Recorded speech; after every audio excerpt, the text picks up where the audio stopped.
जो कि नगर अध्यक्ष हैं, जुल्फिकार अंसारी जी, और मंच पे तमाम हमारे सम्मानित हमारे बड़े भाई गार्जियन तुल्य श्री अनिल सिंह जी, बड़े भाई श्री राजकुमार सिंह जी, बुद्धिजीवी प्रकोष्ठ के अध्यक्ष बड़े भाई गार्जियन स्वरूप पारस सिंह जी,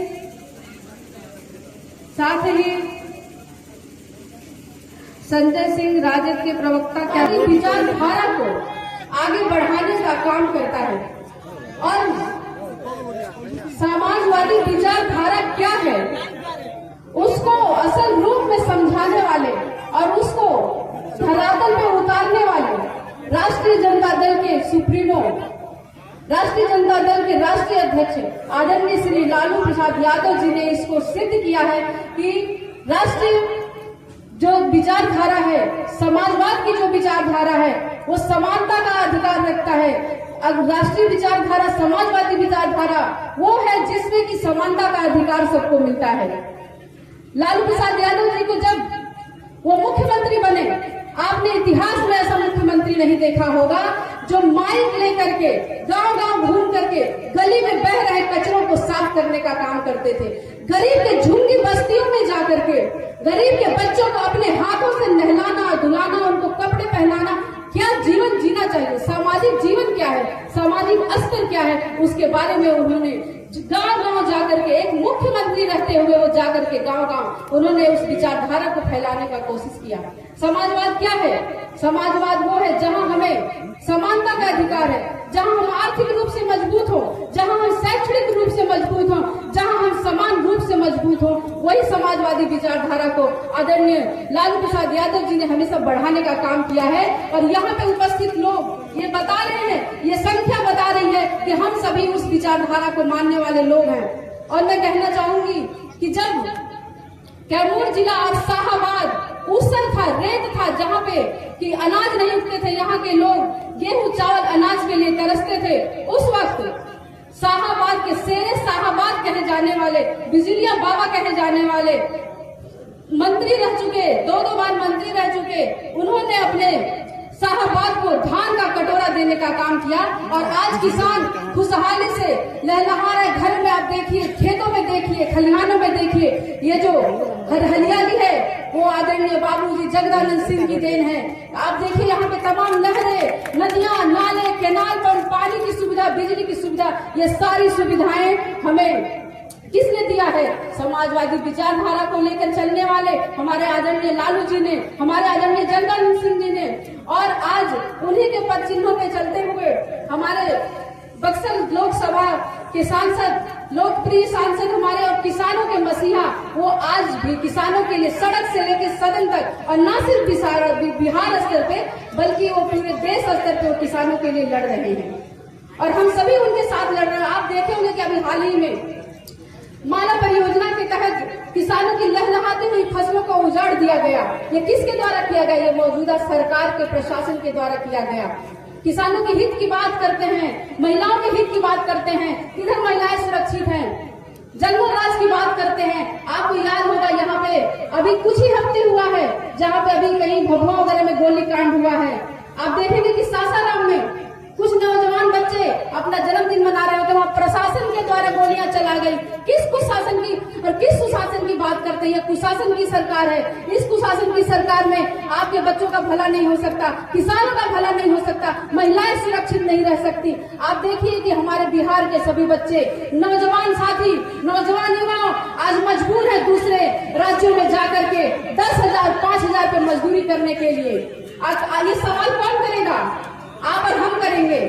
आज यह मजबूरी है कि हमारे बच्चे जाते हैं और वहां पे अपमानित होते हैं। लेकिन तेजस्वी जी ने, हमारे आदरणीय नेता प्रतिपक्ष तेजस्वी जी ने ये प्रण किया है कि अगर आप उन्हें मोहलत देते हैं, उन्हें मौका देते हैं, तो वो महज 20 महीने में हर उस घर में रोजगार देने का काम करेंगे। जिस घर में बेरोजगारी है, भूखमरी है, उस घर को उत्थान करने का काम करेंगे। महिलाओं के लिए, महिलाओं के उन्होंने मान जो है कि 25 100 रुपए प्रति माह सम्मान राशि के रूप में देंगे। बुजुर्गों के लिए 1500 प्रति माह देंगे ताकि वो अपने जीवन को सुदृढ़ और सम्मानित तरीके से वो जी सके।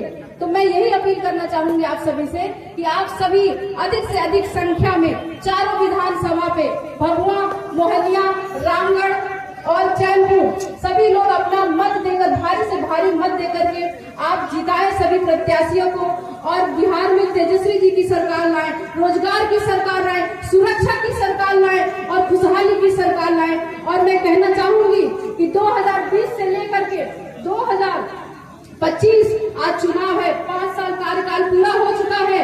माननीय विधायिका जी का, जो यहाँ पे निवर्तमान विधायक थी, उन्होंने कहा था, बड़े ही गर्व से मंच पर कहा था कि मैं मोहनिया की पहली महिला विधायक हूँ।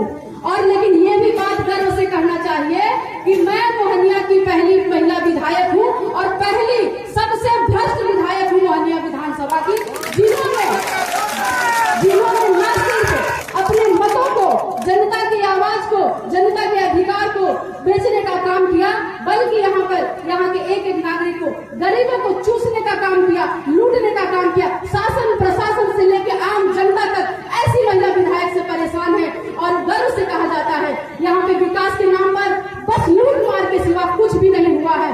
मैं बताऊं, मुझे शर्मिंदगी महसूस होती है कि जो व्यक्ति समाज में आता है, अपनों के बीच आता है, गरीबों के बीच आता है, तो वो कहता है कि मैं आपका सेवा करने के लिए आई हूँ, आपके अधिकारों के लिए लड़ने आई हूँ, आपके हक अधिकार की बात करने आई हूँ। लेकिन ऐसा जब व्यक्ति जनप्रतिनिधि बन के आता है तो वो उसी व्यक्ति को लूटने का काम करता है। 2-2 हजार रुपए तक, ऐसे महान लोग हैं कि 2-2 हजार रुपए तक भी घूसखोरी की जाती है। ऐसे जनप्रतिनिधि की क्या आपको आवश्यकता है? तो आप जोर से बोलिए, आवाज देकर बोलिए कि हमें ऐसा नहीं चाहिए, हमें तेजस्वी की सरकार चाहिए, जनता के बीच रहने वाला नेता चाहिए, हमारे हक अधिकार के लिए लड़ने वाला नेता चाहिए। क्योंकि नेता हम इसलिए कहे जाते हैं क्योंकि हम नेतृत्व करते हैं हमारे पीछे चल रहे हुए समाज का।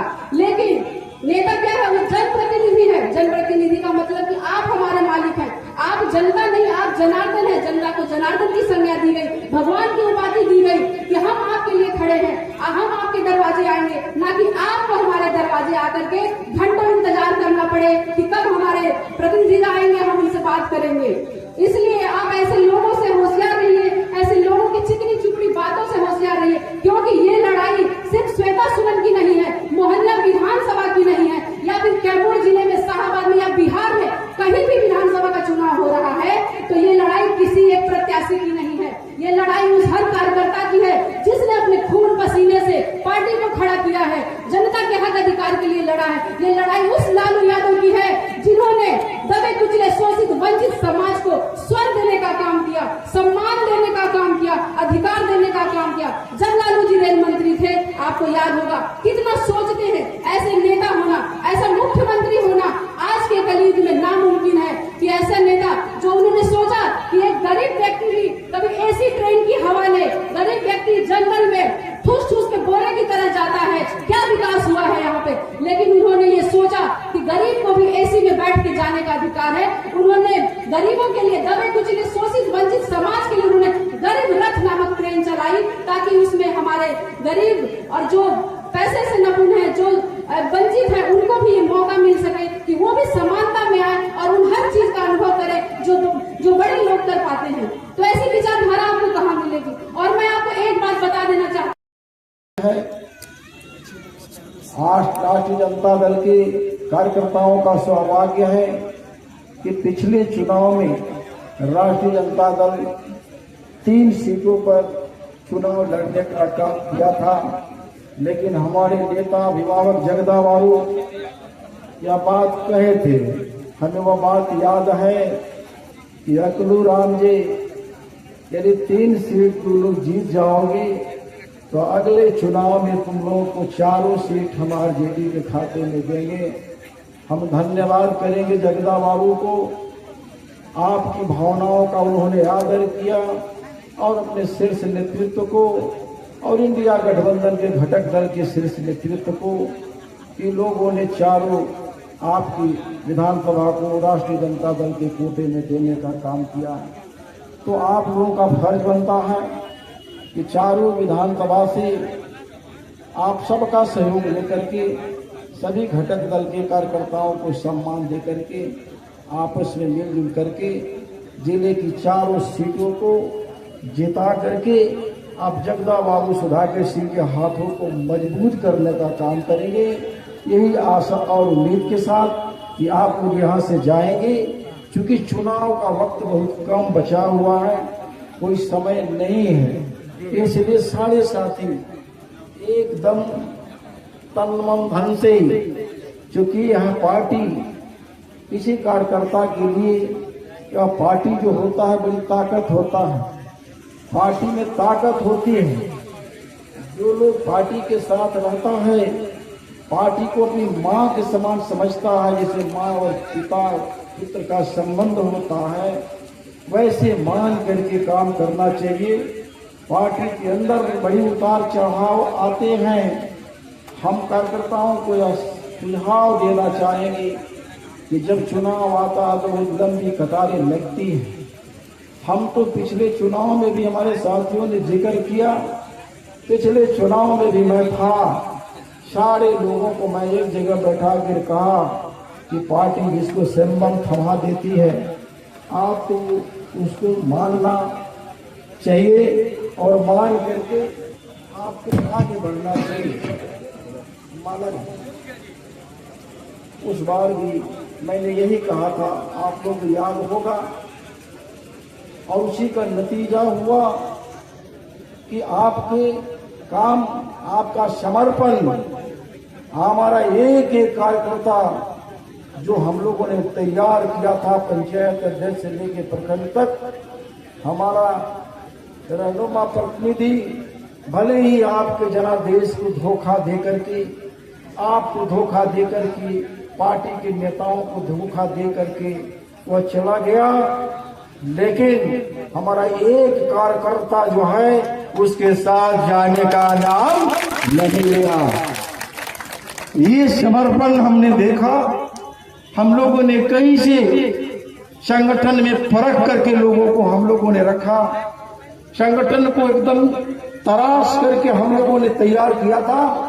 हमें विश्वास हो गया कि हमारे हाथ से, हमारे कमेटी के हाथ से तराशा हुआ कार्यकर्ता, यहाँ तक कि ड्राइवर, हम तो शुक्रगुजार हैं उस ड्राइवर छांगू यादव का, जिन्होंने उस माननीय विधायिका जिस दिन चली गई वो आदमी चाबी फेंक दिया, उनके साथ जाना कबूल नहीं किया। वैसे है आरजेडी के कार्यकर्ता जो अपने मान सम्मान स्वाभिमान और विचारधारा के साथ कभी समझौता नहीं किया। यही आशा उम्मीद करेंगे हम नेताओं को जो पार्टी के साथ जुड़े हैं, पुराने साथी हो या नए साथी हो, सबसे यही आशा और उम्मीद करेंगे कि आप इस दल का यदि दामन थामे हैं तो दल के लिए समर्पण के साथ रहने का कसम खा के जाइएगा।